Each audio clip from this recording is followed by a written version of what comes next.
안녕하세요. 신앙송과 책 읽기 서태연 TV입니다. 오늘은 인생 교과서 시리즈 제10권 해겔을 읽어드리겠습니다. 부제 세계 속의 이성을 인식하라. 최신한 권대중 공저 21세기 북스 출판입니다. 절대 정신의 철학자 해겔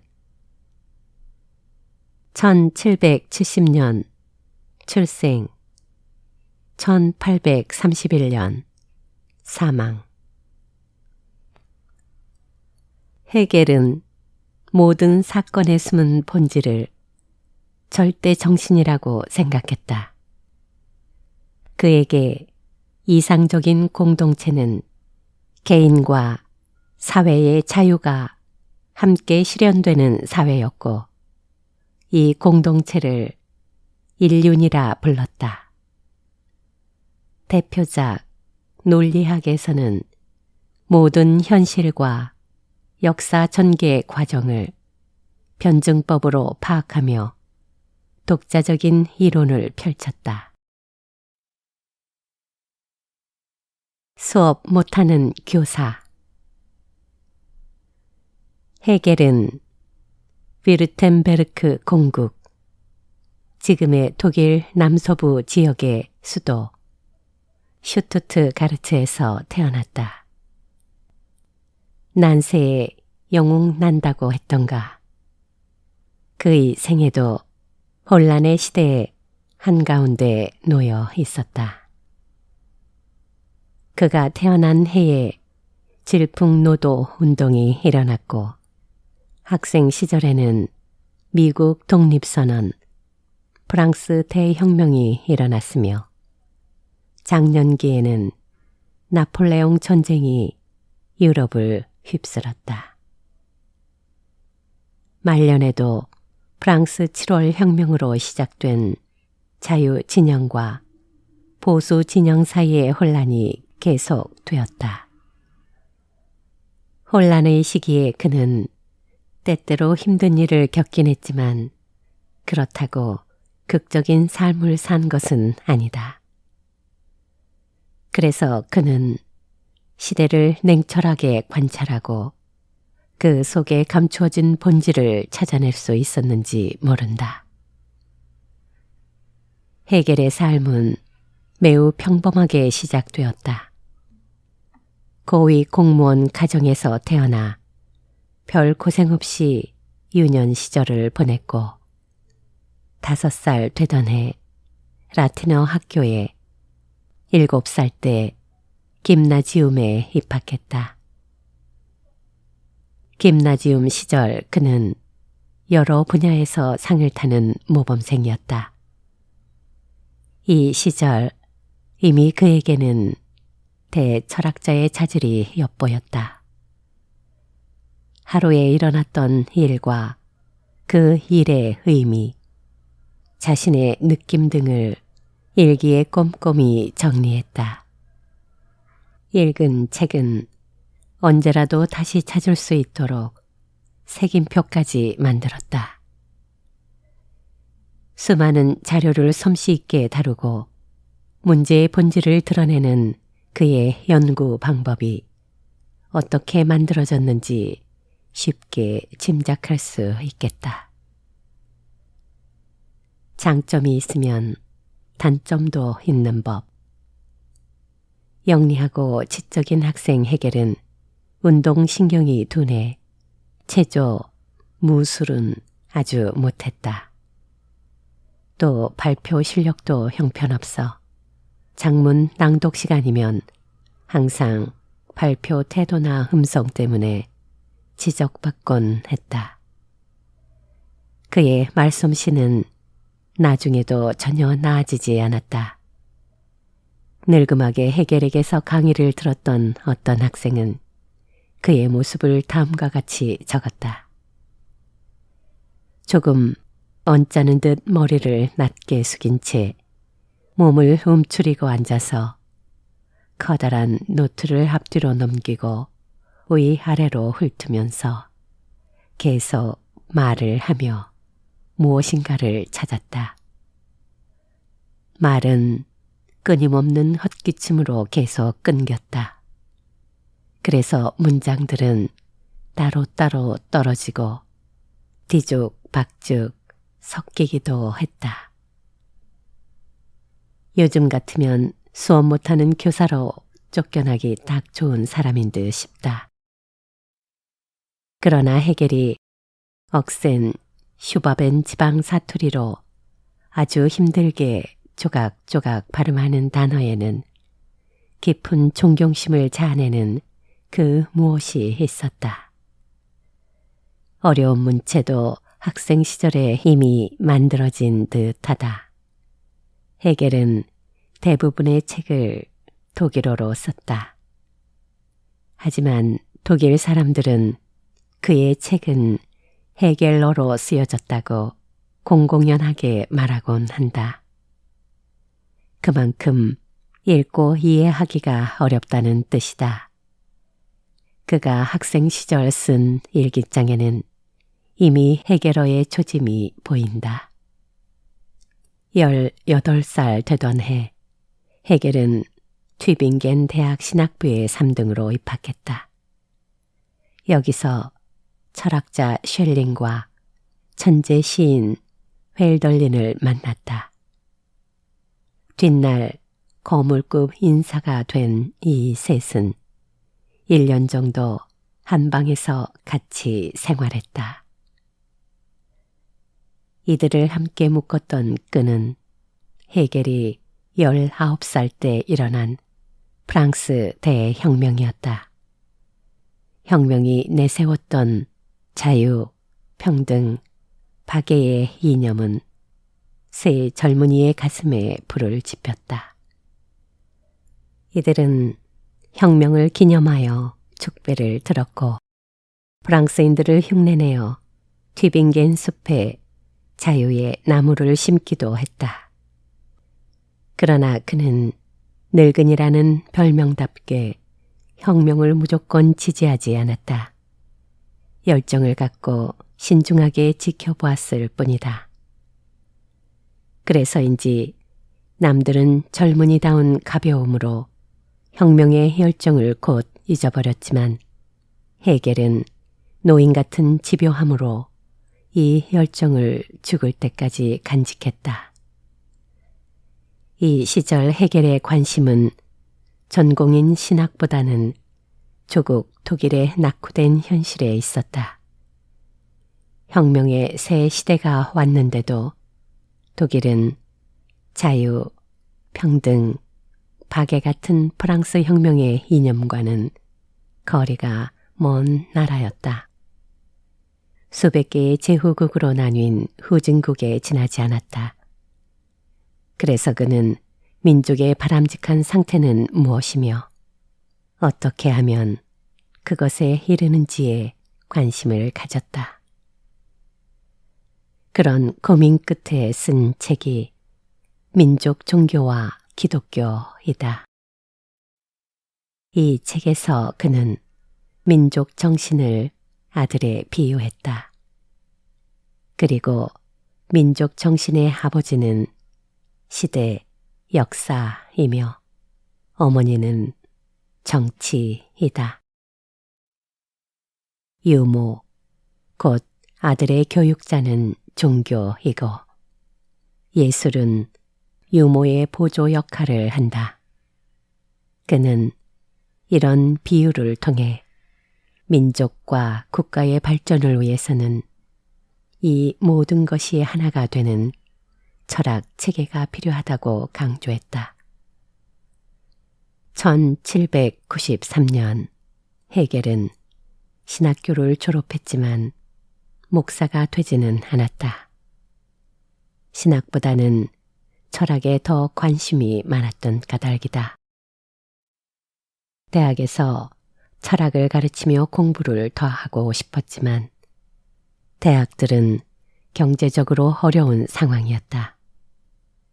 칸트가 9년 동안 가정교사 생활을 했던 것처럼 헤겔도 7년을 프랑크푸르트와 스위스에서 가정교사 생활을 하며 학자로서의 혹독한 겨울을 보냈다. 그러다 마침내 1793년 쉘링의 초청으로 예나 대학의 사강사로 초빙되었다. 나는 절대 정신을 보았다. 그때 예나 대학은 쉘링, 피테, 실러 같은 유명 철학자들이 모여있는 철학의 중심지였다. 헤겔은 이곳에서 13년을 보냈는데 그의 대표자 정신현상학은 이 시기에 쓰였다. 책에서 헤겔은 논리학, 과학, 신학을 꿰뚫는 거대한 철학 체계를 구상했다. 그리고 대학 시절과 다르게 프랑스 혁명을 어떤 내실도 갖추지 못한 죽음, 분열이고 양배추 대가리를 둘로 동강친다는 것 이상의 의미는 없다라고 깎아내렸다. 그러나 그가 비판한 것은 현실로 나타난 무질서였을 뿐이라는 점에 주의해야 한다. 사람들은 혁명의 의미도 모르고 날뛰며 약탈과 착취를 일삼았고 혁명이 가져올 사회의 모습에 대한 진지한 고민 없이 흥분하고 열광했다. 하지만 헤겔은 혁명의 본질적인 면을 파악하려 애썼다. 모든 사건에는 본질적인 면이 숨겨져 있다. 헤겔에게 그 본질적인 면이란 절대 정신이고 인간의 역사는 이 절대 정신이 그 본질을 점차 분명하게 드러내는 과정이다. 그런데 절대 정신의 본질은 자유이다. 역사는 이성적인 자유를 점차 실현해가는 과정이다. 예를 들어 고대 국가에서는 군주 한 사람만 자유롭고 모두가 노예 상태에 놓여 있었다.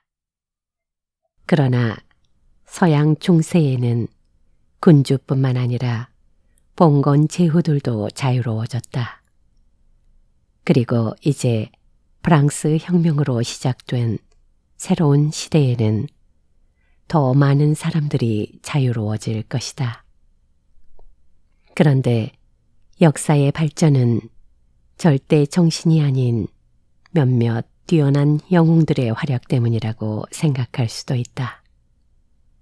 하지만 영웅들은 자신이 하고 싶은 대로 한다고 믿지만 사실은 절대 정신이 이들을 조종하고 있다. 즉, 헤겔은 절대 정신이 영웅을 선택해 자신을 실현시킨다고 본 것이다. 정신 현상학이 완성될 무렵 나폴레옹의 군대가 예나를 침공하고 있었다. 헤겔은 나폴레옹 군이 예나 광장에 피운 모닥불을 바라보며 이 책을 매듭 지었다. 그리고 말을 탄 나폴레옹이 예나에 입성하는 것을 직접 보았는데 이 광경을 보고는 감격에 겨워 말을 탄 절대 정신, 세계 정신을 보았다 라고 적었다. 자유를 모든 시민에게로 확대한다는 프랑스 혁명의 이념을 등에 업은 나폴레옹은 그에게 절대 정신일 수밖에 없었던 것이다. 정반합의 변증법. 안타깝게도 그 절대 정신은 헤겔에게 친절하지 않았다. 나폴레옹군은 헤겔의 집을 약탈하고 대학을 폐쇄했다. 그 바람에 헤겔은 직장을 잃었다. 실업자가 된 철학자는 또다시 생계 수단을 찾아 여러 곳을 떠돌아야 했다. 친구의 도움으로 잠시 밤베르크에서 신문 편집일을 했던 그는 1806년 뉘른베르크에 있는 김나지움의 교장으로 초빙되어 그곳에서 8년을 보냈다. 그의 출신인 슈버벤 지방 사람들은 소박하고 인내심이 강하나 황급하고 때론 괴팍하다고 알려져 있다. 헤겔 자신도 무뚝뚝하고 과묵했을 뿐더러 일단 화가 나면 상대방이 부들부들 떨 정도로 격정적인 성격이었단다. 이런 성격이면서도 41살의 김나지움 교장 헤겔은 20살 꽃다운 처녀 마리와 결혼했다. 무엇이 처녀의 마음을 끌었는지 모르겠지만 이 결혼으로 헤겔은 안정을 찾았다. 이듬해 두 번째 대표작인 논리학을 출간했고 이 책의 명성 때문인지 1816년에는 꿈에 그리던 정교수가 되어 하이델베르크 대학에 초빙되었다. 헤겔은 논리학에서 모든 현실과 역사의 전개 과정을 유, 무, 생성의 원리인 변증법으로 파악하면서 독자적인 이론을 펼쳤다. 변증법은 정, 긍정, 반, 부정, 합, 부정의 부정의 형식이다. 이 컵이 둥글다가 정명제라면 이 컵은 둥글지 않다. 장방형으로 보인다는 반명제가 된다. 마침내 이 컵은 둥글다와 이 컵은 둥글지 않다. 장방형으로 보인다는 이 컵은 원통형이다 라는 합명제가 된다.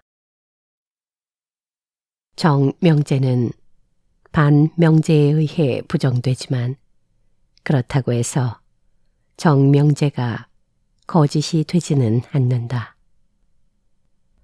반명제는 오히려 정명제를 더욱 확실하게 한다. 그리고 한명제는 정명제와 반명제의 내용을 종합하여 더 확실한 사실을 보여준다. 변증법의 성격은 이렇듯 진리는 고정되어 있지 않고 시간에 따라 발전하며 드러난다는 사실을 보여준다. 하이델베르크에서 그는 세 번째 대표작 엔치클로페디도 출간했다. 엔치클로페디는 영어로 인사이클로피디아, 즉 백과 사전이라는 뜻이다. 말 그대로 헤겔은 절대 정신과 변증법의 논리로 그 당시에 생각해 볼 수 있는 모든 학문을 하나로 묶는 거대한 철학 체계를 완결지었다. 이 때문에 헤겔의 철학은 도저히 침몰시킬 수 없는 거대한 함선이 되었다. 헤겔은 더욱 유명해졌고 마침내 프러시아 제국의 사상적 중심으로 떠오르던 베를린 대학으로 옮겨가게 되었다. 그리고 마지막으로 네 번째 대표작 법철학을 출간하기에 이른다. 개인과 사회의 자유가 실현되는 인륜. 베를린 대학 교수 시절의 헤겔은 프랑스 혁명에 열광하던 청년 시절과는 다른 모습을 보여주었다. 그는 혁명 이후 계속된 혼란을 바라보며 공허한 자유이념의 한계를 깨닫고 시대를 구원할 대안을 국가에서 찾았다. 헤겔은 당시 주련한 시민사회의 혼란은 이념, 정신의 부재 탓이라고 여겼다. 그리고 시민사회의 부족한 이념을 채울 수 있는 것은 바로 국가라고 생각했다. 헤겔에게 이상적인 공동체는 개인의 자유와 사회의 자유가 함께 실현되는 사회이다. 그는 이 공동체를 인륜이라 불렀다. 그리고 국가는 개인과 사회의 모순과 갈등을 해결하고 극복하는 데서 최고의 인륜이다. 국가는 나아가야 할 이념을 제기하면서 사회의 갈등을 조정하고 통합하기 때문이다. 그는 국가가 인륜이 되는 모델을 프로이센에서 찾고 인륜을 이루기 위한 현실적 방법으로 입헌 군주제를 제안했다. 진리는 언제나 여러 가지로 이야기된다. 그 뒤 헤겔은 프로이센의 국가 철학자로 또 그 시대 최고의 학자로 대접받았다. 헤겔의 뒤를 따르는 수많은 헤겔파가 이미 그가 살아있을 때 만들어졌다. 철학자로서 일찍이 없던 영예를 누리던 그는 60살 때 콜레라로 갑자기 세상을 떠났다. 헤겔이 죽은 뒤 그에 대한 평가는 크게 엇갈렸다. 프로이센 독재의 어용학자에서 자유와 평등의 수호자까지 헤겔은 하나의 기준만을 가지고 평가하기에는 너무나 큰 철학자이다. 그가 죽은 뒤 출간된 헤겔 전집 각권 속표지에는 진리는 언제나 여러 가지로 이야기된다 라는 소포클레스의 말이 적혀 있다. 어떤 이들은 헤겔의 절대 정신에서 독재를 정당화하는 파시즘의 냄새를 맡으며 그를 인간 소외의 주범으로 비판한다. 실존 철학자들이 그들이다.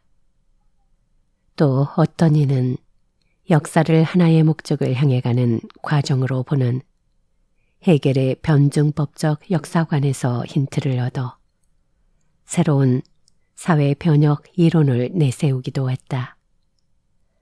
마르크스가 바로 그런 사람이다. 그러나 이 모든 것은 여러 가지로 이야기되는 진리의 한 측면일 뿐이다. 그 뒤 전개된 모든 철학에서 헤겔은 넘어야 할 산으로 남아있으면서 계속 그림자를 들이우고 있다. 헤겔을 공격하건 받아들이건 간에 현대 철학은 그의 영향에서 자유롭지 못하다. 생전에 헤겔은 철학자로 태어나다니 신의 저주를 받은 거야 라는 농담을 자주 했다고 한다. 그러나 그는 혼란한 시대의 한복판에서 시대의 본질을 모색한 축복받은 철학자였다. 저주받은 사람들은 오히려 그의 난해한 문체와 방대한 저작들과 씨름해야 하는 후대 학자들이리라. 그만큼 헤겔 철학은 어렵다. 그러나 헤겔은 어려운 만큼 깊은 가치가 느껴지는 묘한 매력을 가진 철학자이다. 지금까지 네이버 지식백과에 실린 처음 읽는 서양 철학사 절대정신의 철학자 헤겔이었습니다.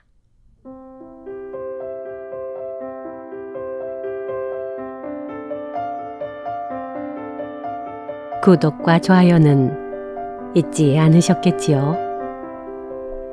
그럼 이제부터는 인류의 현자 헤겔에게 던지는 삶의 질문들과 그 명답들을 함께 들어보실까요? 참된 삶의 의미는 무엇인가? 삶의 의미는 사람들 관계의 생동성에 있다. 최신한 개인 차원을 넘어선 헤겔의 삶 개념. 철학자들 중에는 삶과 철학이 밀접하게 연관되는 경우도 있으며 별 연관이 없는 경우도 있다. 헤겔의 경우 개인의 삶과 철학은 그다지 밀접하지 않다. 하지만 청년기 헤겔의 삶은 그의 철학 형성과 많은 연관을 지닌다. 헤겔은 부친의 요구에 따라 튜빙겐 대학 신학부에 진학한다. 독일에서 신학대학 입학은 탁월한 학생들에게만 허용되었으며 이는 그때나 지금이나 마찬가지다. 헤겔은 성직자 시험을 통과했음에도 성직자의 길을 접는다. 청년 헤겔에게 삶의 의미는 성직자가 되고 가문의 자랑이 되는 데 있는 것이 아니었다. 헤겔은 삶의 관심을 신학에서 철학으로 옮겼으며 철학 중에서도 실천 철학에 더 많은 관심을 가졌다. 신과 초월적 세계에 대한 관심은 헤겔의 일생을 동반했지만 성직자의 삶은 그의 선택에서 멀어졌다. 그는 철학을 연구하는 자유로운 삶을 위해 안정적이지 않은 가정교사의 길을 택한다. 베른과 프랑크푸르트에서 보낸 가정교사의 삶은 훗날 빛나게 될 그의 사상을 준비한 기간이었다. 헤겔을 연구하는 사람들은 청년 헤겔이 가졌던 삶의 이상에 대해 많이 언급한다. 그가 추구한 삶은 자유로 요약할 수 있다. 이러한 생각의 배경에는 대학 초년생 때 접하게 된 프랑스 혁명이 크게 자리 잡고 있다. 19세 청년에게 전해진 이웃나라의 대변혁은 그의 삶에 결정적인 영향을 미쳤다. 이것은 슈티프트, 튜빙겐 신학교 겸 기숙사의 친구들인 헬덜린과 쉘링에게도 마찬가지였다. 나중에 정교한 모습으로 등장하는 새 사상가의 철학은 프랑스 혁명 없이 언급될 수 없다. 자유의 정신에 의기투합한 동기생 셋은 튜빙겐 뒷산에 올라 자유의 나무를 식수했다는 이야기가 전해지기도 한다. 이러한 행동은 급변하는 현실에 대한 일상적 관심을 넘어서 이들의 철학으로 이어진다. 프랑스는 혁명을 일으켰고 독일은 이를 내면화했다는 철학 역사가들의 평가는 살아있는 철학의 힘을 잘 표현하고 있다. 청년기 삶의 이상이었던 자유는 헤겔 고유의 철학, 변증법적 자유의 철학을 탄생시킨 것이다. 청년기 삶의 희상을 결정한 또 다른 요소는 칸트의 실천 철학과 루소의 시민 종교 사상이다. 신학을 전공한 세네기 철학자는 프랑스 혁명의 충격을 통해 초월과 현실의 조화에 대해 큰 관심을 갖는다. 자유의 상태가 하늘에서와 같이 땅에서도 이루어지는 상태를 꿈꾼 것이다. 헤겔이 생각한 진정한 삶은 세상 가운데 하늘의 자유가 이루어진 상태다. 이것은 개인의 자유는 물론이고 공동체의 자유가 성취된 현실의 삶이다. 그렇기 때문에 헤겔에게 종교는 초월적 세계만이 아니라 현실도 포함해야 한다. 현실 또한 개인의 현실과 공동체의 현실을 아울러야 한다. 칸트의 도덕 신학과 루소의 시민 종교가 만나는 지점은 결국 자유가 성취된 공동체의 삶일 수밖에 없다. 도덕의 토대인 자유의 상태가 공동체 속에서 종교적 고백이 되는 삶. 헤겔은 이러한 삶을 추구했다. 산다는 것은 무엇인가? 이러한 질문은 보통 개인을 향한다. 나 개인의 삶이 무슨 의미를 갖느냐는 물음으로 이해되는 것이 일반적이다. 그러나 철학자 헤겔에게서 개인의 삶의 의미를 찾아내는 것은 어렵다. 삶을 언급할 때 그는 이미 삶, 생명에 대한 철학적이고 보편적인 의미를 다루고 있기 때문이다. 그가 말하는 삶의 개념은 개인의 차원을 넘어선 것이다. 삶은 통합의 원리인 동시에 생명을 추동하는 개념. 신학적 관심에서 출발한 헤겔은 진정한 삶을 유한한 삶과 무한한 삶의 통일에서 찾는다. 유한한 삶은 다양성이라는 장점을 갖는 반면 늘 분리와 대립 속에 있으므로 이를 극복해야 하는 과제를 안고 있다. 분리와 대립이 문제의 삶을 만들어낸다면 결합과 통일은 문제의 해결이다. 다른 개인과의 대립은 긴장과 갈등으로 이어지며 내면의 분열은 마음의 병으로 나타날 수 있다. 헤겔은 유한한 삶과 무한한 삶의 통일을 달성하기 위해서 양자의 분리를 극복할 수 있는 결합 원리를 찾으려고 애쓴다. 진정한 삶을 분리와 대립의 통일에서 찾는 것은 누구나 생각해 봄직한 인생의 평범한 진리다. 그런데 정말 중요한 것은 분리를 결합하고 통일을 달성하는 과정이다. 이것은 통일이 어떻게 달성될 수 있느냐는 물음이기도 하다. 청년 헤겔의 철학적 고민은 이 문제에서 비롯된다. 문제 해결을 위해 그가 도입하는 철학적 개념은 사랑, 삶, 정신이다. 이들 개념은 목적을 위해 단순히 고안된 인공의 말이라기보다 그 가운데 존재와 삶의 진리가 포함되어 있는 철학적 개념이다. 헤겔이 유한한 삶과 무한한 삶의 통합을 설명하기 위해 염두에 두는 것은 사랑이며 그것도 신의 사랑이다.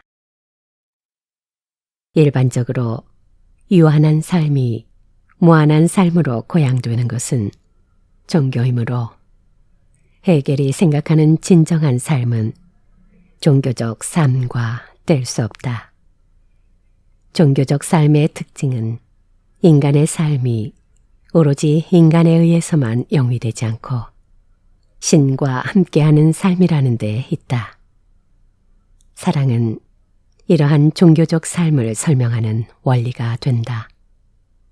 사랑은 결합과 통합의 원리로서 유한자 인간과 무한자 신을 결합한다.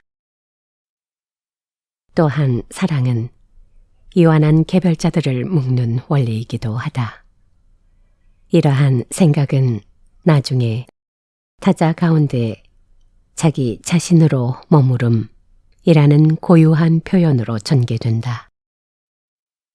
헤겔에게 사랑의 삶은 A가 B 안에서 A로 존재하며 B가 A 안에서 B로 존재하는 상태를 가리킨다. A와 B는 자신의 독자성을 상실하지 않는 가운데 상대방과 통합되어 있다.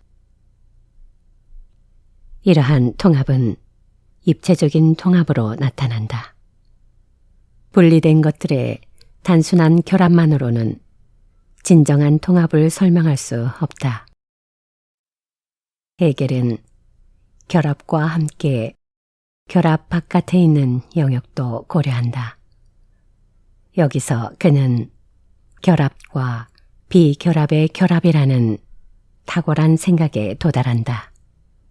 예컨대 항목 A와 항목 B의 결합, A와 B만 생각한 것이 아니라 이 결합 A와 B가 그 바깥에 있는 것 C, D, E와 맺는 관계도 생각한 것이다. 그러므로 통합은 개별자들 간의 통합에 그치지 않으며 존재 전체에 대한 통합으로 나아간다. 사랑은 이제 존재 전체를 묶는 원리가 되며 진정한 삶은 유한자와 무한자가 통합된 삶이다. 장년 헤겔은 존재 전체를 묶는 사랑의 원리를 기독교의 삼위일체에서 파악하기도 한다.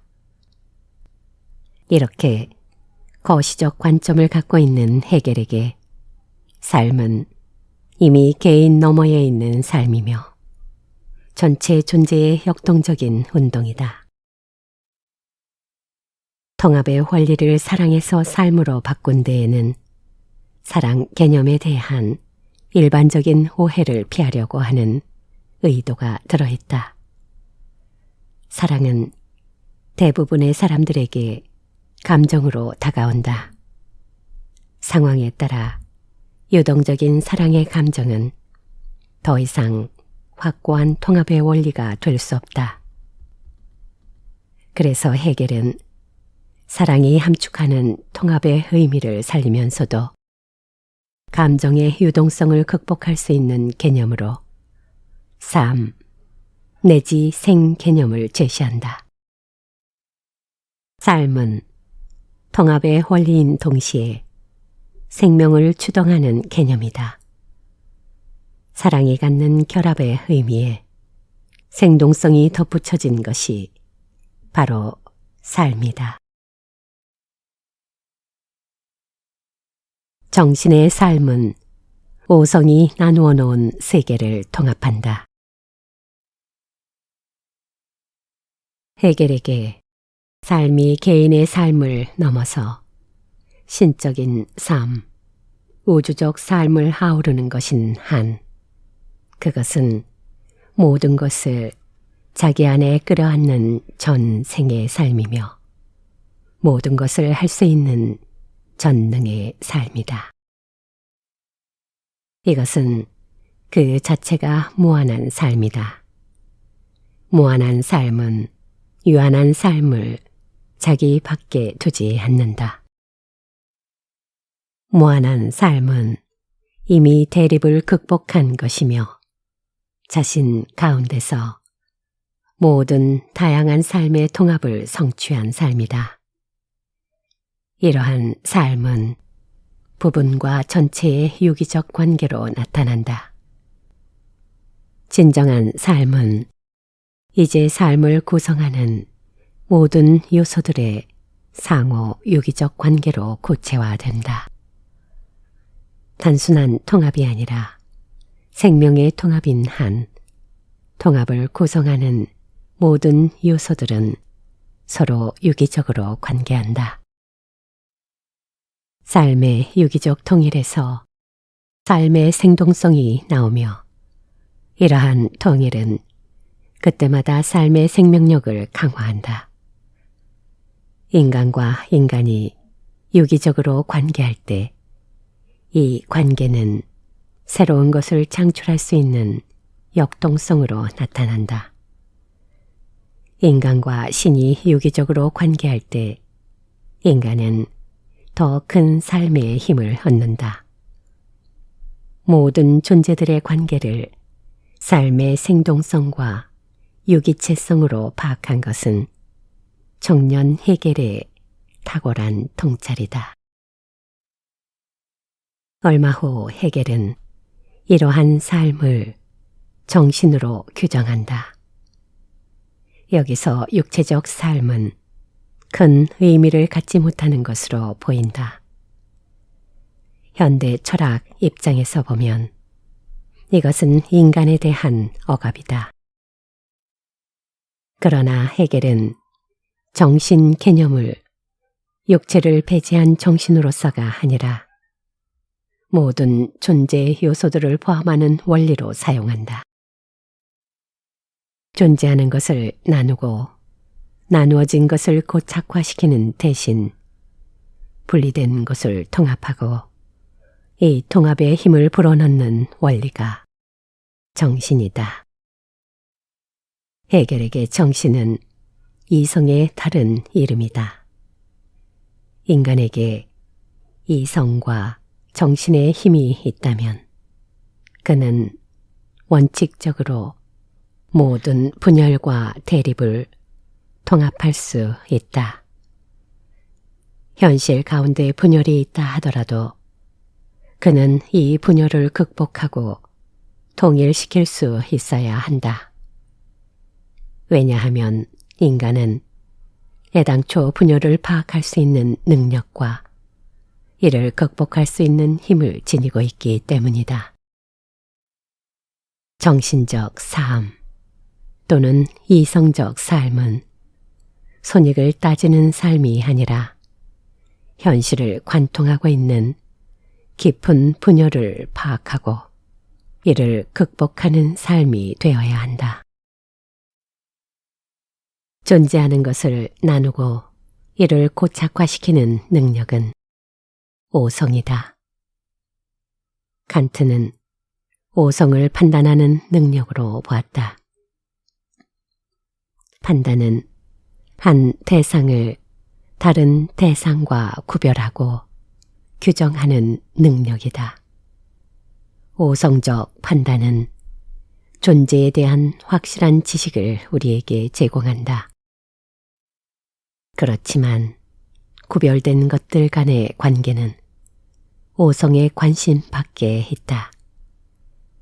그리고 규정된 것 너머에 있는 존재는 오성에게 미지의 영역으로 남게 된다.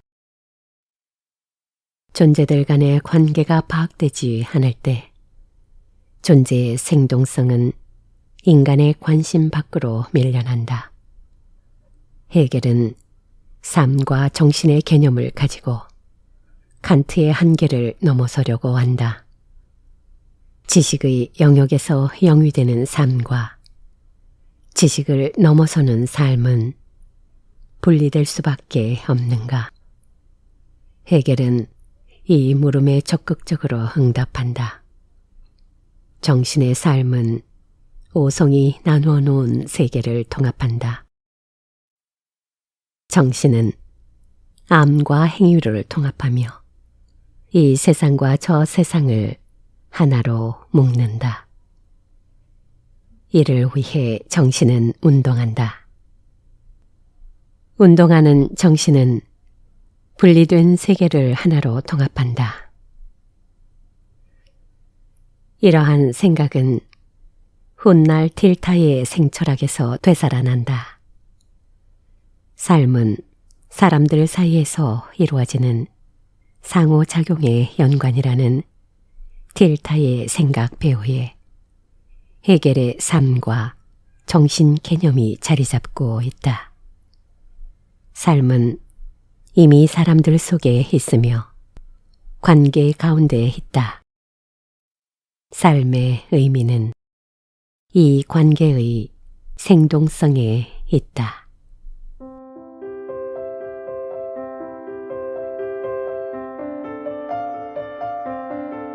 운명이란 무엇인가? 삶은 자신의 상처를 다시 치유할 수 있다. 최신한 사랑은 운명을 통해 자신을 재발견하는 삶의 감정. 운명은 개인의 의지와 무관하게 삶에 밀어닥치는 불가항력적인 힘이다. 헤겔은 청년 시절부터 이 문제를 숙고했으며 미간행 원고를 통해 자신의 견해를 밝히고 있다.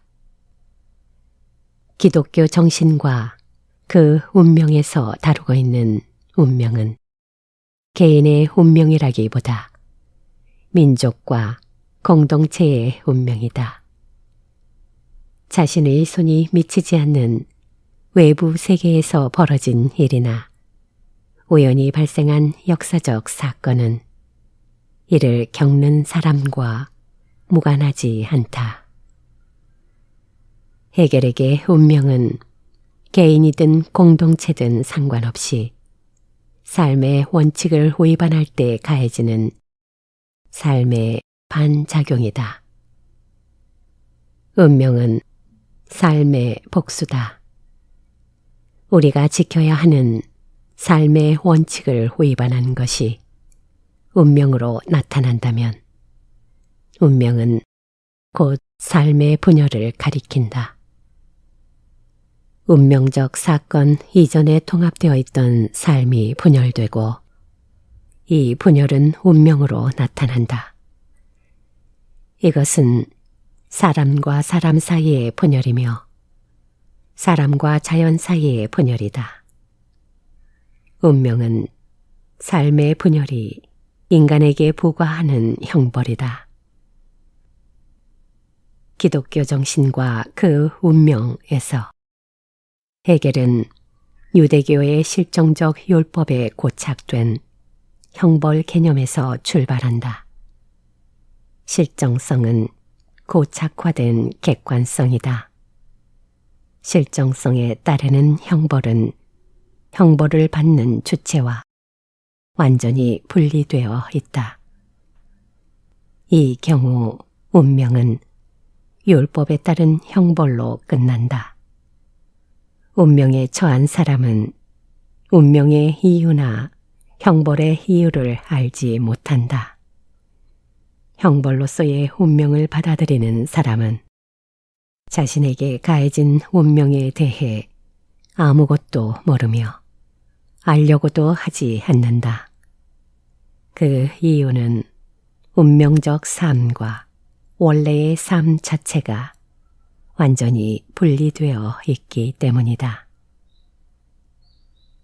그러나 우리는 운명으로 나타난 분열된 삶을 인식할 수 있으며 궁극적으로 분열된 삶과 화해할 수 있다.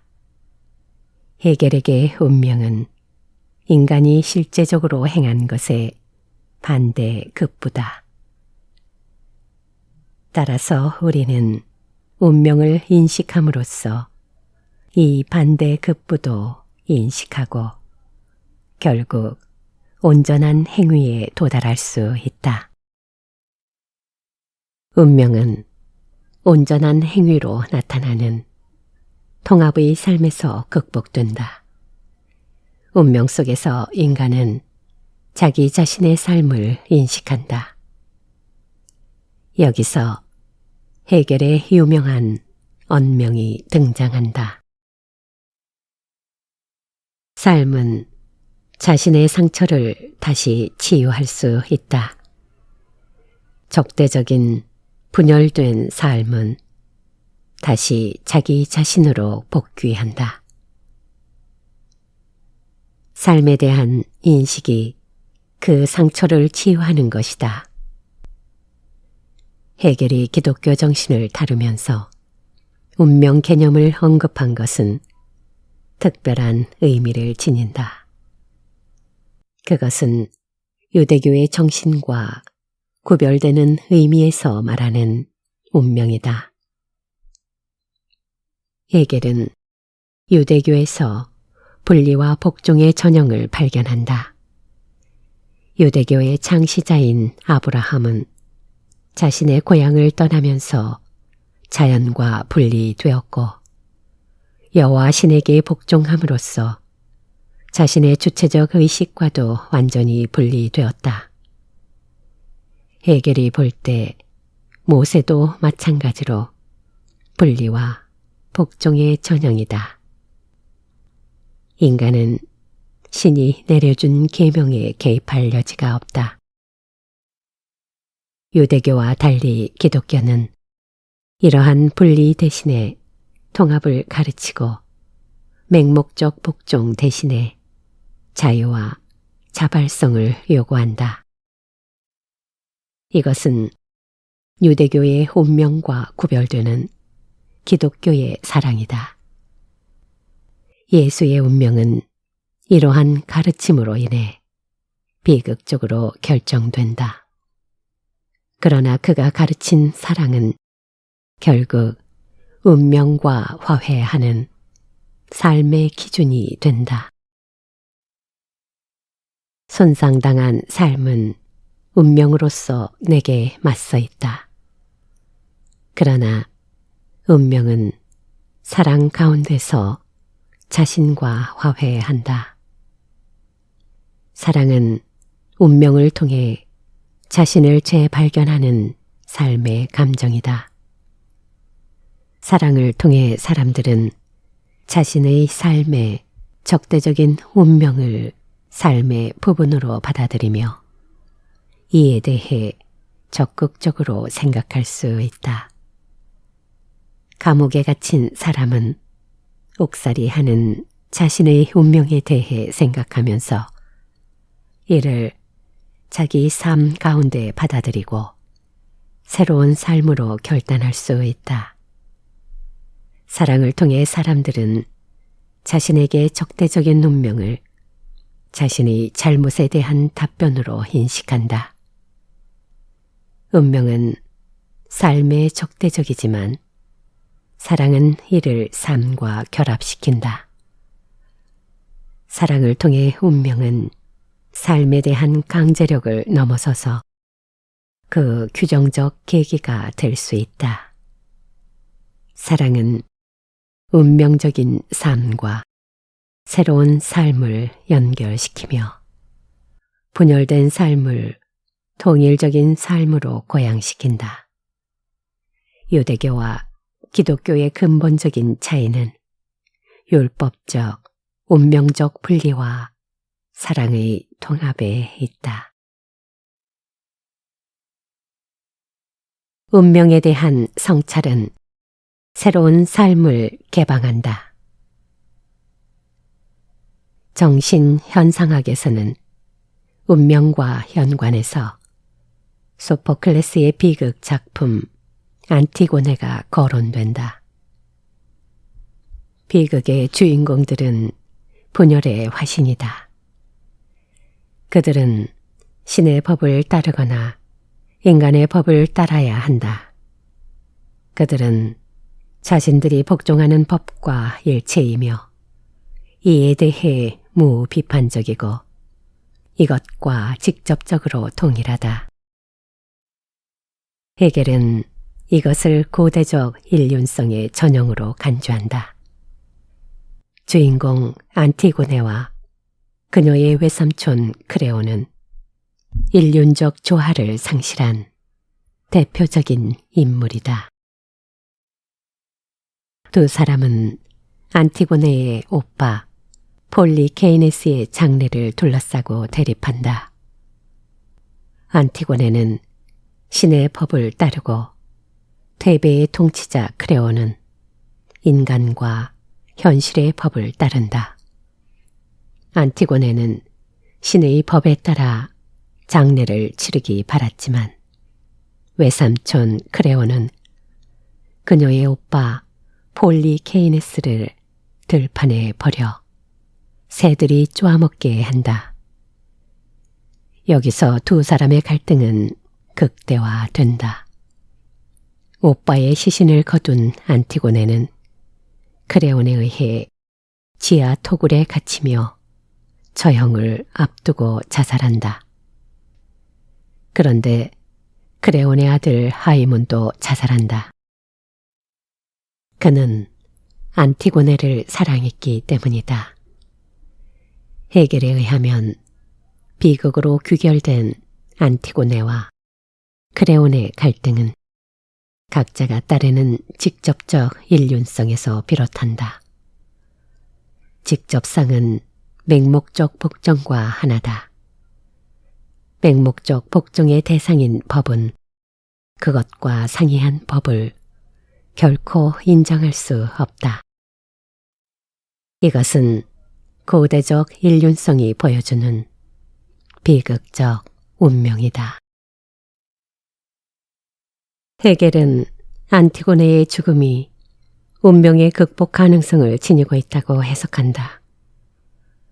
안티고네의 죽음은 운명적 인물의 필연적 몰락을 상징하지만 안티고네는 죽음을 택함으로써 보다 높은 인륜적 태도를 개방했다는 것이다.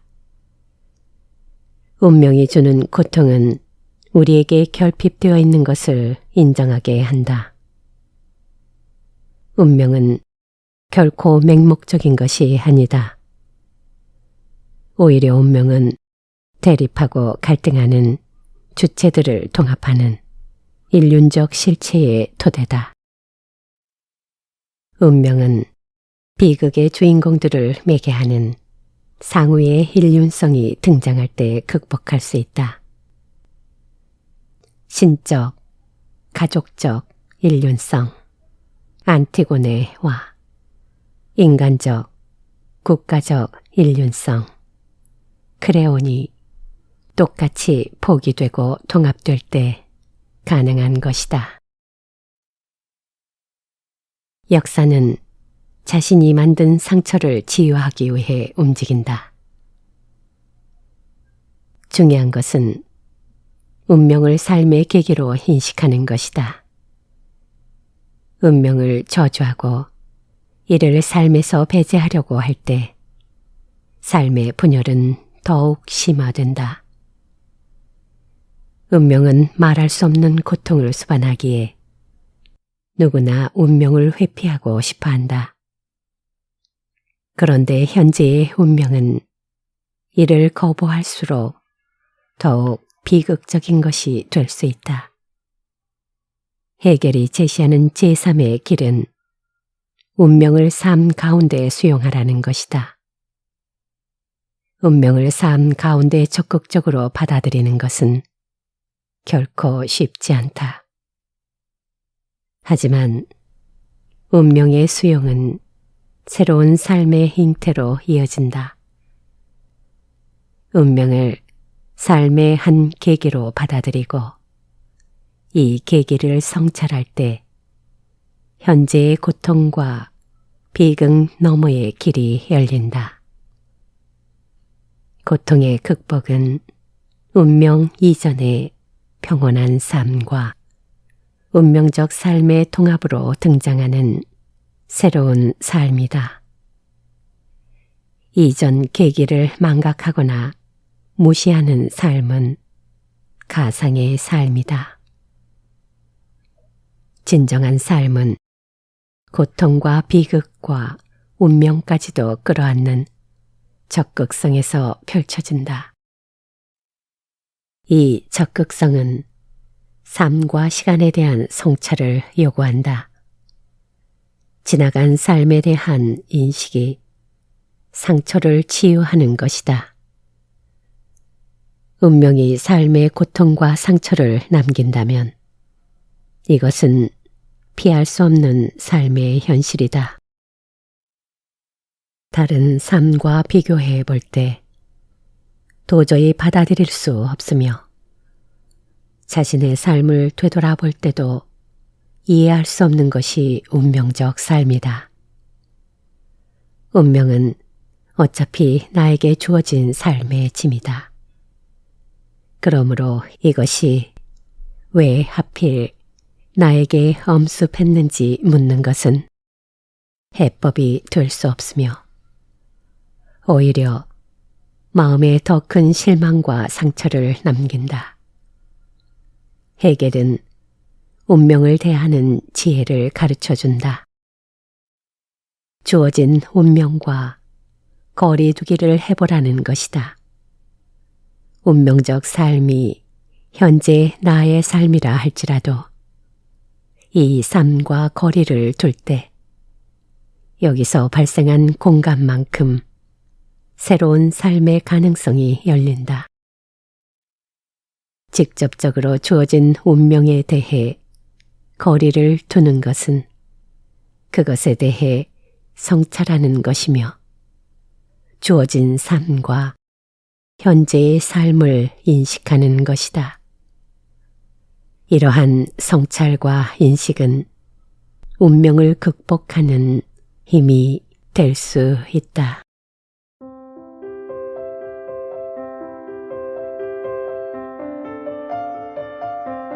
절망을 극복하는 방법은 무엇인가?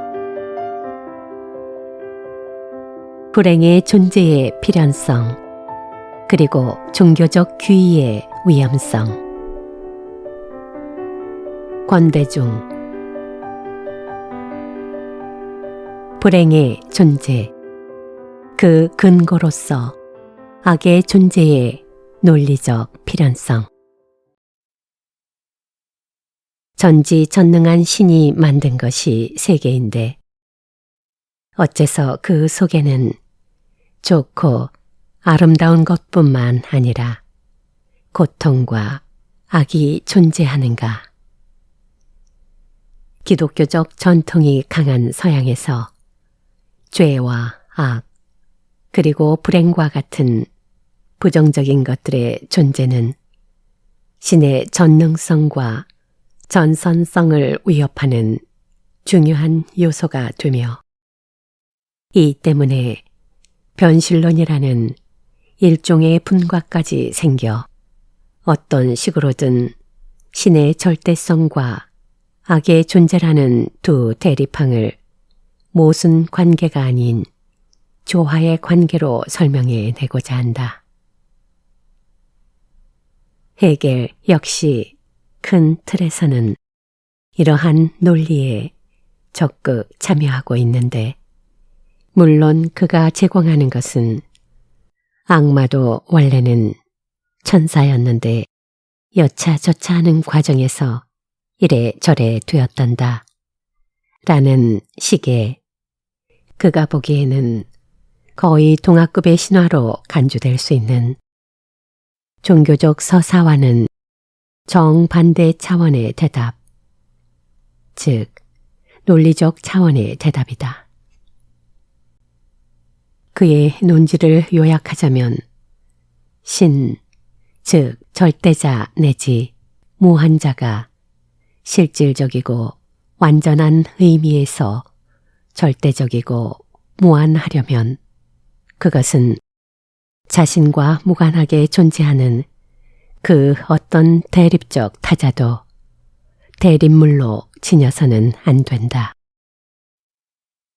반대로 모든 것, 심지어 자신의 완전성에 맞서 있는 대립자마저도 자신과 무관한 독립적 타자로 존재하는 것이 아니라 바로 자기 자신의 규정에 포함된 내적 계기로 지녀야 한다. 이에 따르면 악을 포함한 모든 부정적인 규정 또는 범주들은 기실은 바로 신의 완전성을 위해 필연적으로 요청되는 하위 규정 또는 범주들이다. 이와 비슷한 논법을 우리는 헤겔에게서 자주 접한다. 주체가 완전하게 주체로 성립하려면 그 자체가 객체가 되어야 한다. 본질이 진정한 의미에서 본질이기 위해서는 현상으로 드러나야 한다. 신적 이념이 완전하게 신적이기 위해서는 자연이라는 타자의 영역으로 자신을 외화해야 한다. 결국 악의 존재에 대한 헤겔의 논리적 설명 방식은 어떤 긍정적 범주나 개념이 온전히 긍정적이기 위해서는 역설적으로 부정성의 계기와 적극적인 관계에 있어야 한다는 이러한 진술들과 같은 맥락을 이룬다. 신이 신이기 위해서는 신에게는 선뿐만이 아니라 악도 필연적으로 귀속해야 한다는 말이다. 불행은 좋지 않은 것, 즉 악의 전형적인 부분이거나 악의 존재에서 오는 결과다. 따라서 헤겔이 구사하는 논리에 따르면 불행은 우리가 사는 현실에서는 그 경감이나 극복이 일종의 당위로서 제시되고 그에 따라 우리의 노력이 필요한 대상이지만 이러한 논리적 필연성으로 인해 그 존재 자체를 원천 무효화할 수는 없는 것이다. 불행의 극복, 그 논리적 필연성과 현실적 난점들. 게다가 헤겔 입장에 따르면 악 또는 부정적 범주 일반은 그 자체가 내적 모순을 지닌 것이기 때문에 논리적 차원에서는 자기 파멸이 필연적이다. 선이 선 자체에 대해 선하면 그 선은 계속 선으로 지속되지만 악이 악 자체에 대해 악하면 그 악은 선으로 이행하거나 소멸하게 된다는 말이다. 좀 더 큰 맥락에서 보면 이는 논리적으로 완전한 무모순성 상태에 도달한 절대 이념을 제외한 모든 다른 범주들은 자체의 내적 모순으로 인해 유한하고 이러한 유한성으로 인해 그 다음 범주로 이행하고 지향된다는 헤겔의 전형적인 변증법적 논리가 그대로 적용된 것이다. 악의 이러한 논리적 자기 모순은 추상화된 논리적 언어를 통해서는 좀 어렵게 들릴 수 있겠지만 한 가지 정도의 예만 들어도 그리 이해하기 어려운 것은 아니다. 월트 디즈니사의 애니메이션 영화 인어공주는 그 인기를 등에 업고 TV판 연속물로도 제작되었는데 그 중에는 어린 악마라는 제목이 붙은 한 편이 있다. 선하고도 막강한 해신 트리톤에 맞서 바다의 권력을 차지하려는 악마에게는 어린 아들이 있다. 악마는 아들을 훌륭한 악마로 기르기 위해 열심히 가르친다. 아들은 아빠 같은 악마가 되려면 아빠의 가르침을 잘 따라야 한다.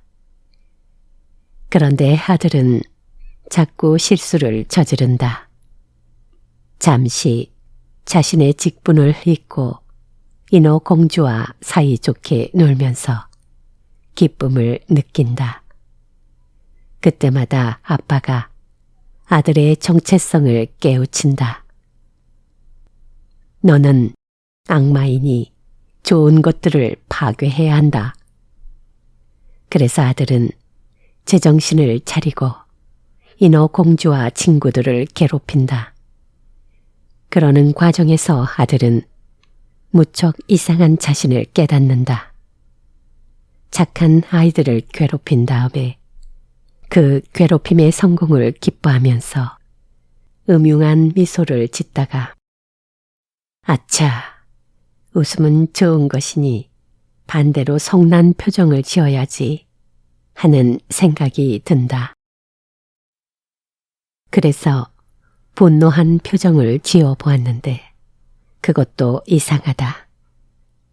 자기가 저지른 나쁜 짓에 대해 나쁜 기분이 들면 그것은 자신의 나쁨을 부정하는 것이고 그것은 당연히 자신도 결국은 좋은 것을 소망한다는 것이 될 테니 자신의 존재 기반을 흔드는 것이 된다.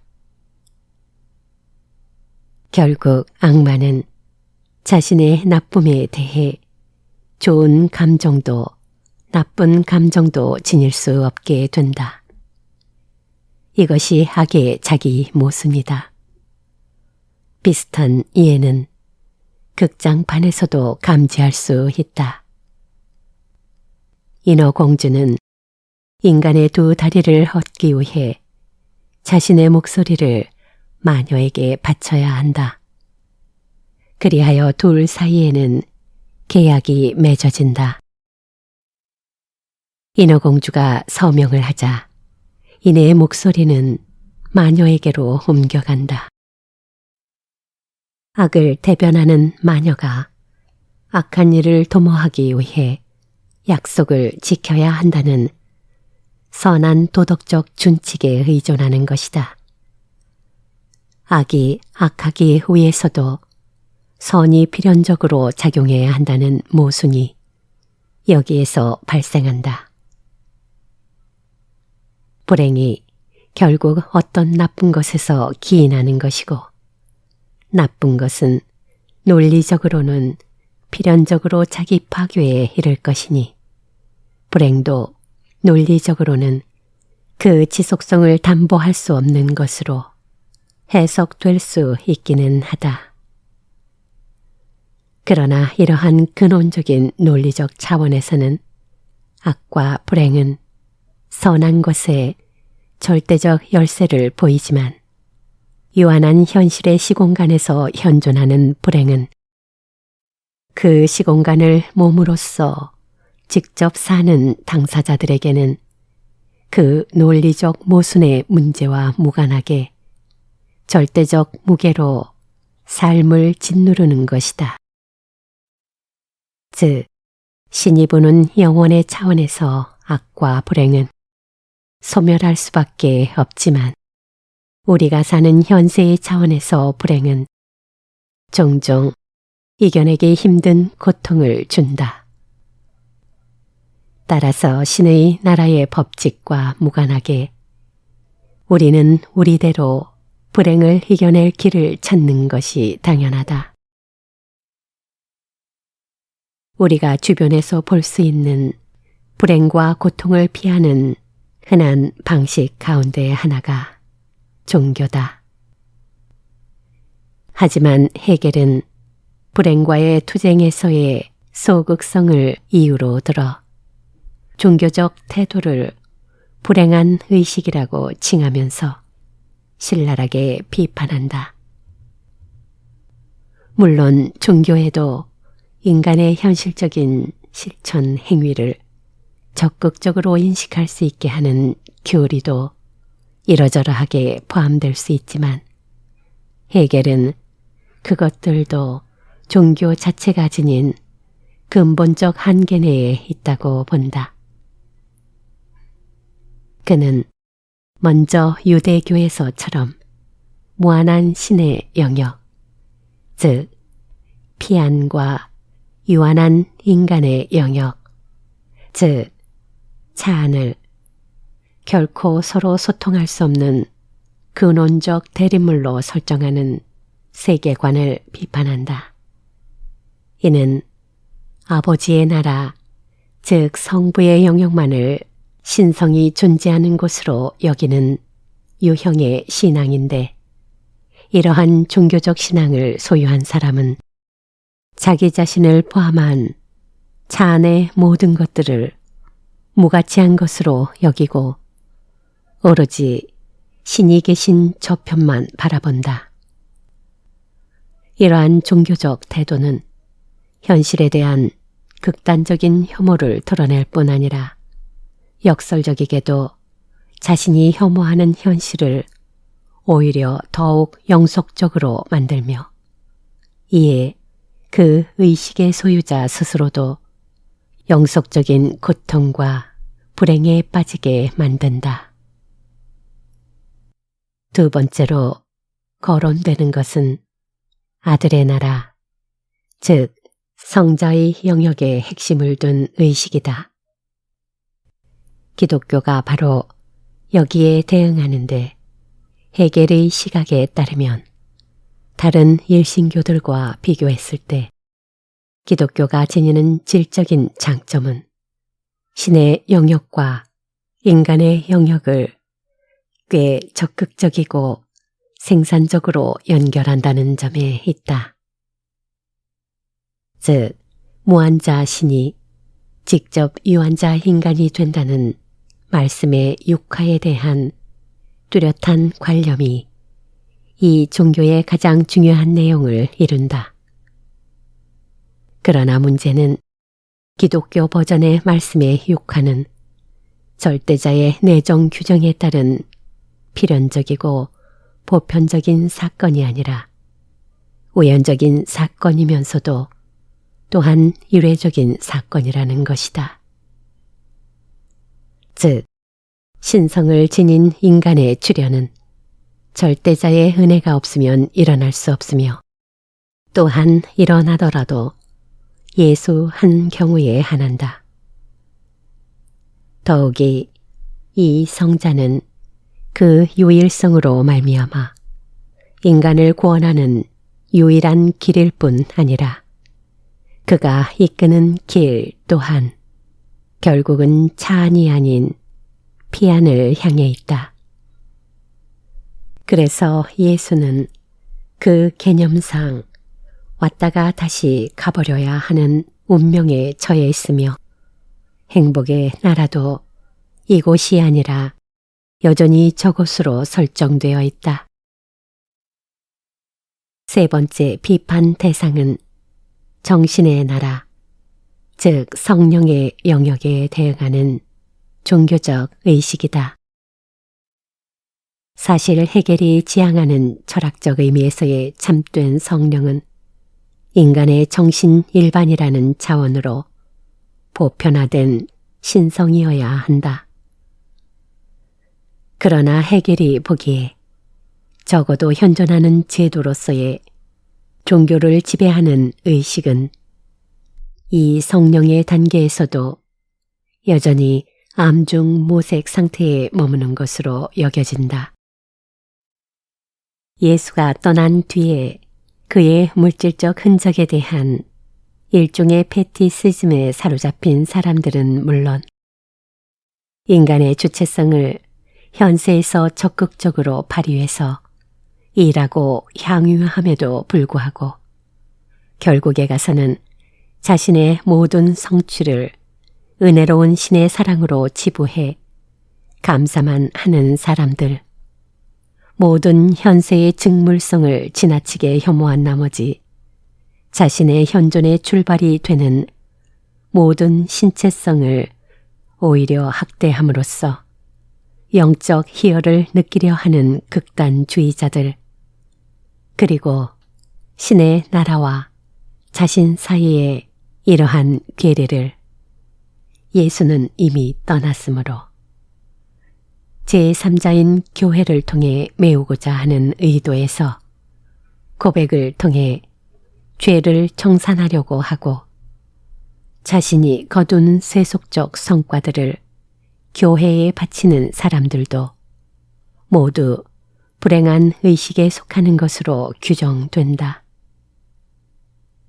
이러한 비판들에서 엿볼 수 있는 것은 헤겔은 인간 스스로가 행하는 자기 포기 및 자기 양도 그리고 자기 혐오가 극복되지 않는 한 불행은 지속된다고 본다는 사실이다. 인간은 자신의 가치를 아무리 높이 평가해도 지나치지 않다는 헤겔의 입장에 의거하면 진리 인식의 길이 어떤 직관이 아니라 인간의 사유 능력 그 자체의 완전한 발휘에 있듯이 행복의 추구 또는 불행의 극복에 이르는 길도 인간 스스로가 만들어가는 인륜성의 영역에 있다. 흔히 사람들이 철학자에게서 기대하곤 하는 고상한 치유적 수사학이 아니라 세속의 영역에서 행복에 이르는 길을 찾는 이러한 헤겔의 태도는 그의 이름이 주는 신비감과는 다르게 좀 메말라 보일 수도 있다. 그러나 신앙 또는 신념이라 불리는 다양한 유형의 심적 작용들 속에는 실질적으로는 고통의 극복보다는 오히려 고통의 지속을 촉발하는 위험 요소가 종종 작용하고 있음을 경계하는 헤겔의 경고는 듣기에 따라서는 불편할 수도 있지만 동시에 진실을 뼈아프게 드러냄으로써 우리를 각성시키는 것도 사실이다.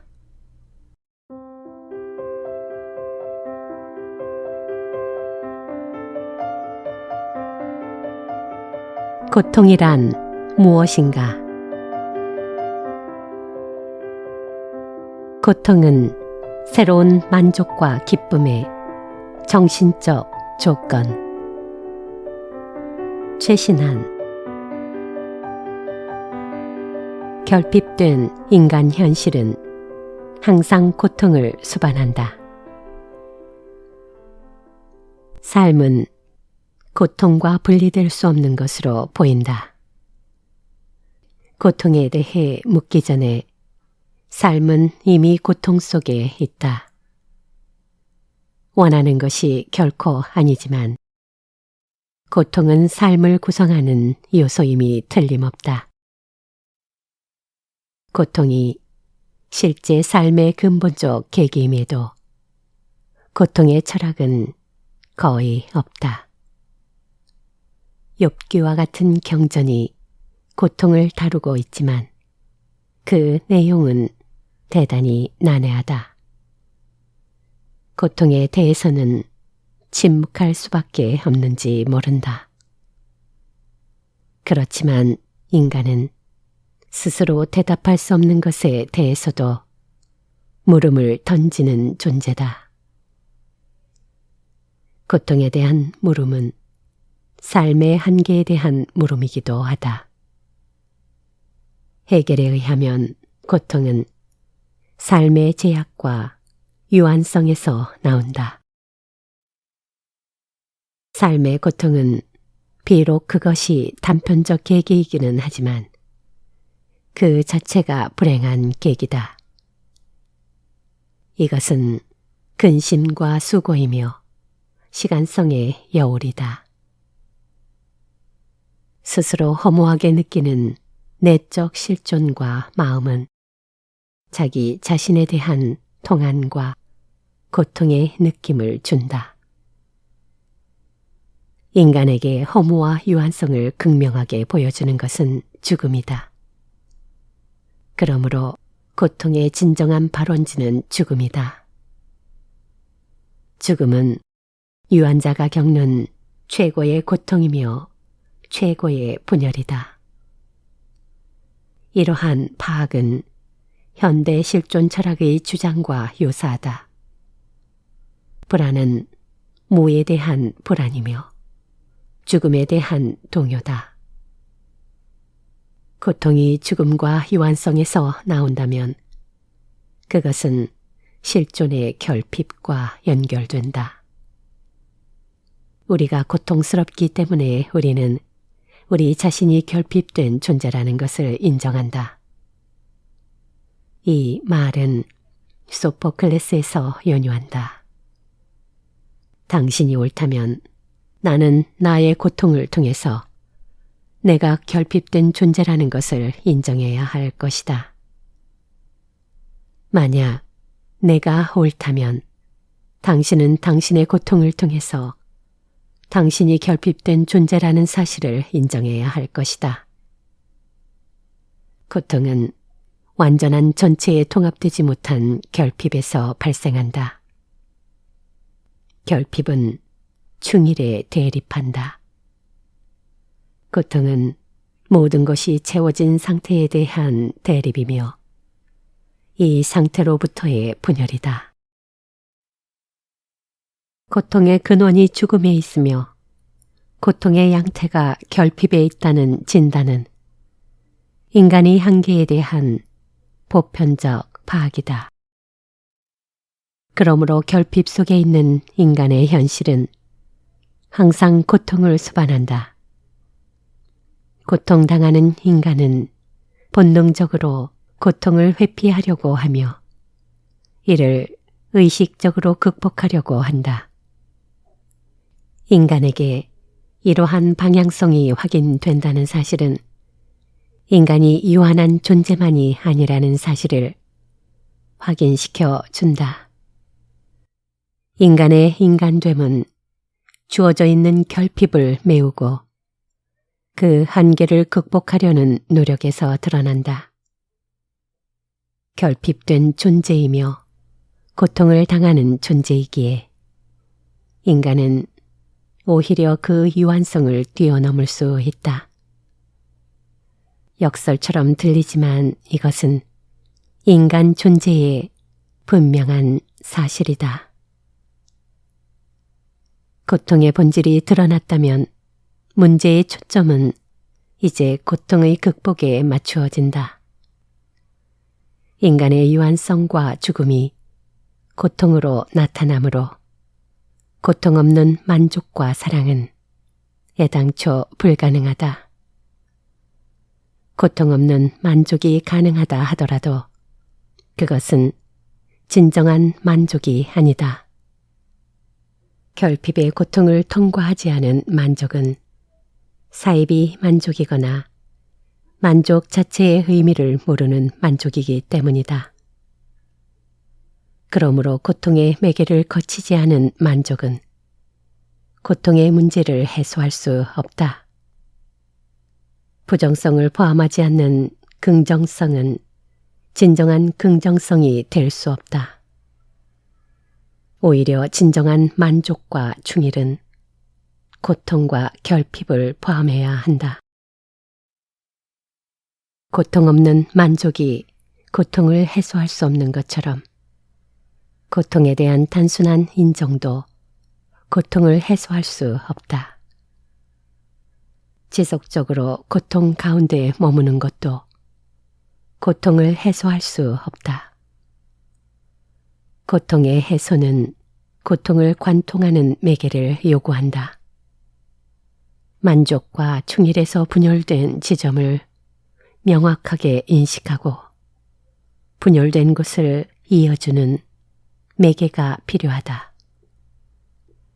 유한이 무한으로 넘어가는 지점, 결핍이 채워지는 지점, 죽음이 생명으로 나아가는 지점을 반성적으로 확인하는 일이 필수적이다. 고통은 이러한 반성과 매개를 통해 극복된다. 고통은 잠자는 정신을 일깨운다. 고통이 유한에서 비롯되므로 고통의 극복은 자연스럽게 무한성과 연결된다. 유한성과 무한성의 결합은 종교에서 일어난다. 종교는 개인의 고통과 불행과 죽음 가운데서 위로를 준다. 종교가 고통을 위로해 줄 수 있는 이유는 무한의 힘에 있다. 고통이 분열과 덧없음에서 나온다면 종교는 무한의 힘으로 분열을 감싸고 치유할 수 있기 때문이다. 그러나 고통의 극복을 위해서는 인간이 겪어야 하는 무한한 고통의 과정이 필요하다. 헤겔은 무한한 고통과 의심을 추상적 자기 의식이 추상적 자기 지식에 근거하여 고립된 상태라고 말한다. 이러한 추상화의 과정은 곧 철학의 길이다. 철학의 틀에서 정신은 모든 대립과 고통을 성찰한다. 모순과 대립이 해소되지 않은 채 남아있으면 고통은 결코 해소되지 않는다. 유한성이 유한성만으로 문제를 해결하려고 하는 것은 절대적 불행이며 정신의 절대적 고통이다. 오로지 유한성의 틀 안에서만 고통을 극복하려고 하는 것은 오히려 절대적 고통을 가져다 줄 뿐이다. 종교는 고통과 죽음을 극복한다. 헤겔이 분석하는 기독교는 무한한 고통과 죽음을 무한한 사랑을 통해 극복한다. 이 사랑은 무한한 고통 가운데 깃들어 있는 사랑이며 이러한 고통은 이 무한한 사랑 가운데서 치유된다. 사랑으로 표현되는 무한한 고통은 신이 겪은 고통이다. 신의 고통은 신과 인간을 연결하는 접점이다. 이 사랑은 감각적이고 가변적인 사랑일 수 없다. 이 사랑은 무한한 고통으로부터 무한한 사랑의 사변을 직관하는 애정이다. 이른바 사랑의 사변은 감각적인 것이 아니며 세계와 관련된 것도 아니다. 사랑의 사변은 정신의 통일, 즉 유한한 정신과 무한한 정신의 통일이다. 헤겔은 고통을 겪는 사람의 내적 운동에 주목한다. 병으로 인한 육체의 고통은 진통제를 필요로 한다. 그런데 진통제는 실상 수많은 실험의 결과물이다. 약물 실험은 사고의 설계 안에서 이루어진다. 육체적 고통을 겪는 사람도 고통과 약물 간의 관계를 느낄 뿐만 아니라 필요에 따라 이를 면밀히 관찰한다. 하물며 정신의 고통을 극복하려는 모든 노력은 내면의 운동 없이 결코 성공할 수 없다. 우연히 사라진 고통은 불언간 다시 찾아올 수 있다. 그러나 고통이 사라진 경로를 아는 사람에게 고통은 극복된 고통과 다름없다.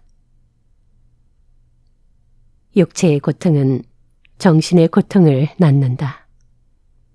정신의 고통은 정신의 활동 안에서 발생한다. 헤겔에게 고통 극복의 길은 유한성을 박차고 나가 무한성과 하나가 되는 데 있다. 이것은 고통을 야기하는 대립과 분열을 잘라내지 않고 이를 상우의 삶과 통합시키려는 길이다. 고통은 자연적 통일성보다 낮지만 정신적 통일성보다 못하다. 그러나 정신적 통일성은 정신의 분열을 매개로 이루어진다. 자연적 통일성은 정신적 분열을 거쳐 정신적 통일성으로 나아가야 한다. 이것은 자연의 긍정성이 정신의 부정성을 거쳐 정신의 긍정성으로 나아가는 과정이다. 그러므로 고통의 진수는 정신의 운동에 있다. 고통은 잠자는 정신을 일깨운다. 각성된 정신은 고통을 정신의 분열로 인식한다. 그리고 마침내 이 분열을 극복하고 통일된 삶을 성취한다. 고통과 정신의 분열은 분명히 부정적인 것이다. 그러나 이것은 모든 활동성과 생명의 원천이다. 죽음과 유한성이 만들어내는 고통은 정신의 매개를 거치면서 생명과 무한성으로 거듭난다. 개인과 개인 사이의 분열, 인륜적 목적과 현실 사이의 분열, 인간과 신 사이의 분열은 고통의 진원지다. 그러나 정신은 고통을 겪는 가운데 각성하며 분열을 인식하고 이를 통합으로 이끈다. 고통은 새로운 만족과 기쁨의 정신적 조건이다.